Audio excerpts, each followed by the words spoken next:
Entrevista com a reitora Margarete Diniz. Reitora, o que a senhora avalia? 60 anos da UFPB, um momento de crise, greve dos professores. Como que a senhora avalia essa situação atual na Federal? Verdade. Nós ontem abrimos as comemorações do Jubileu de Diamante da nossa instituição.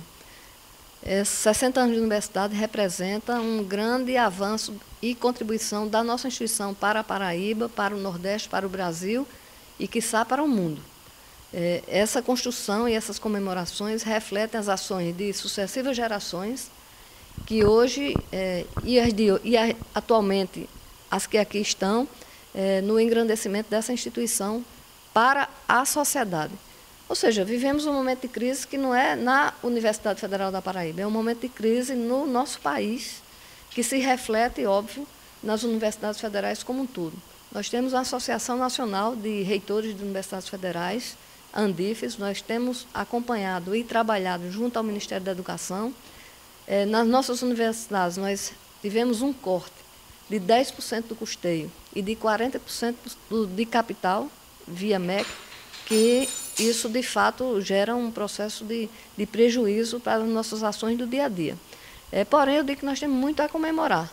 A crise se instala agora, a greve se instala agora por melhorias de ensino, pesquisa e extensão, por melhoria de infraestrutura, por melhores salários. Nós respeitamos o movimento grevista, mas tentando também viabilizar o entendimento entre os sindicatos e o MEC e o governo federal para que as atividades voltem às suas ações de rotina na UFPB. Tem alguma previsão para esse retorno, para o fim dessa greve? Não, nós estamos acompanhando, mas essa decisão de negociação entre os sindicatos dos servidores docentes e servidores técnicos, e a gente aguarda isso, acompanhando, torcendo para que, de fato, se resolva o mais rápido possível. Está prevista alguma reunião para esse tipo de negociação?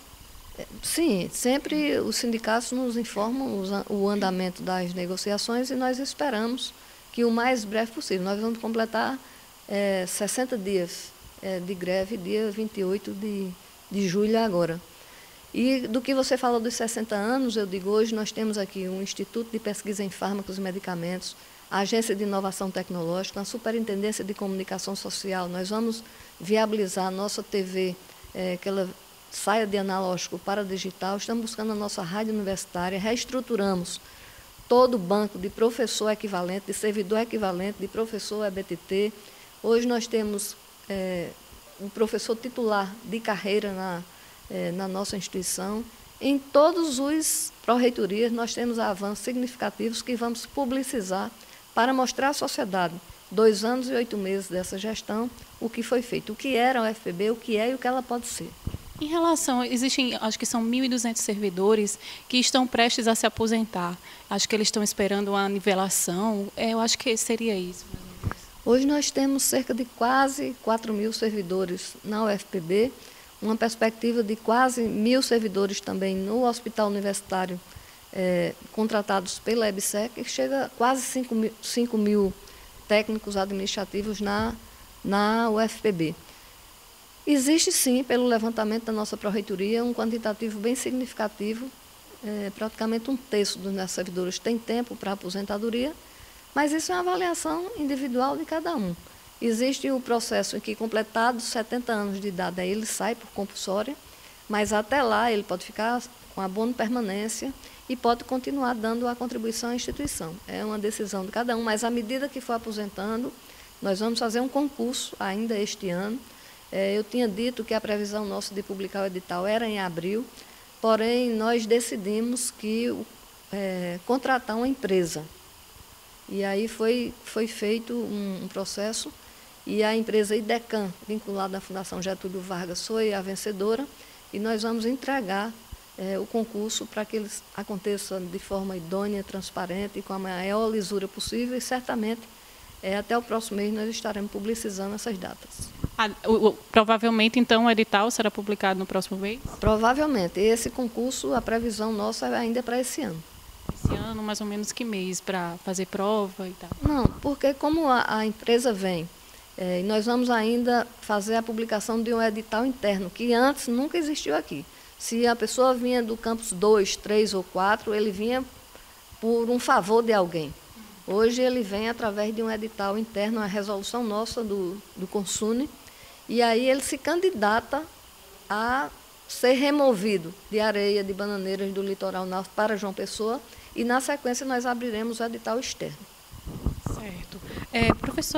Reitora, em relação a, voltando um pouco ao assunto da greve, só para a senhora explicar direito, porque geralmente em outros órgãos, como município, estado, eles acabam pedindo a ilegalidade da greve. Por que aqui na UFPB não utilizaria dessa, tipo, uma repressão para tentar o retorno desses servidores? Porque isso não é o perfil de universidade, não cabe numa instituição que é uma universidade em que se observam os direitos de cada um, se deflagrar um processo de solicitação de legalidade de greve. A greve é um instrumento legal, a greve acontece na maioria das universidades federais e nem aqui, nem em nenhuma universidade esse pedido será feito, tenho certeza disso. Certo. Em relação ao calendário dos estudantes, como é que vai ficar com esse retorno? Como é que vai voltar às aulas? Se você observar, as greves ocorrem muito nas universidades federais ao longo dos anos. E aí, a cada término de um processo, de um movimento grevista, há uma reunião do Conselho da Universidade para refazer o calendário de forma que os estudantes retomem suas atividades e todas as atividades que foram feitas até então deverão ser validadas na sua respectiva ação, ensino, pesquisa e extensão. Existe um terreno, eu acho, uma causa que a UFPB tem com a Prefeitura de Solânia, seria isso, mais ou menos. E como é que está a situação desse processo? Acho que tem anos que está parado, que está sendo requerido esse terreno. Veja bem, isso não é um processo de nossa gestão. Quando nós aqui chegamos, nós já encontramos, ao longo de 80 anos da existência do Colégio Agrícola e do ensino superior mais recente, em Bananeiras, que é o centro CCHSA, começaram a fazer construções clandestinas no terreno da universidade. Lá tem mais de 350 hectares.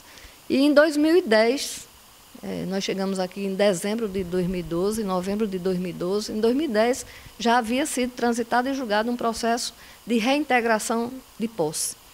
A gestão anterior tinha repassado para esse pessoal um termo de posse provisório. Uma sessão provisória. E, do ponto de vista da Procuradoria Jurídica, isso não podia acontecer. E as pessoas achavam que aquilo ali era uma escritura, era alguma coisa definitiva que eles estavam recebendo. Não era. Nós recebemos um documento do Ministério Público avisando que ia fazer a reintegração de posse.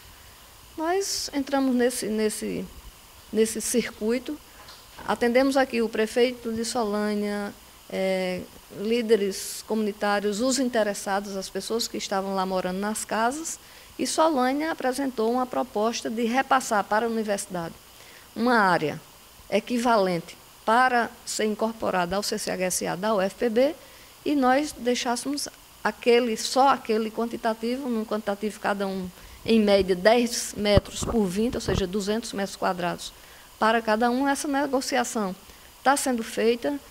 Nós acatamos, o Consune, o nosso Conselho Superior acatou que pudesse ser feita essa permuta e nós estamos nos trâmites legais. É preciso que Solânia entregue esse terreno desafetado, é preciso todo um trâmite legal que a Procuradoria está acompanhando, mas o nosso encaminhamento foi de entender que essas pessoas lá estavam desde há 80 anos até outros ocupantes, mas encerrar essa conversa, fazendo, se for possível, essa permuta e encerrar qualquer processo de invasão nos terrenos da instituição. Para a gente encerrar, eu sei que quando a senhora assumiu, encontrou muitas obras inacabadas aqui na Federal. Como que está a realidade dessas obras hoje? Olha, a Prefeitura Universitária fez um trabalho fantástico. Ela elencou uma planilha com todas as obras inacabadas, obras paralisadas, quando começou, quanto era, qual é a empresa, qual era a previsão do término. Todas do antigo já deveriam estar terminadas. E nós estamos, porém, essas obras não tinham uma licença de construção, não tinha alvará de meio ambiente, da questão ambiental, não tinha licença de bombeiros, e a maioria delas, o que no meu entendimento é mais o que agrava mais a situação é que não tinha os projetos complementares. A maioria delas não tinha, ou seja, não podia sair água na torneira porque não tinha um cano nas paredes. Não tinha a energia elétrica, não tinha projeto complementar, hidrossanitário, elétrico, de climatização, de internet, de bombeiro.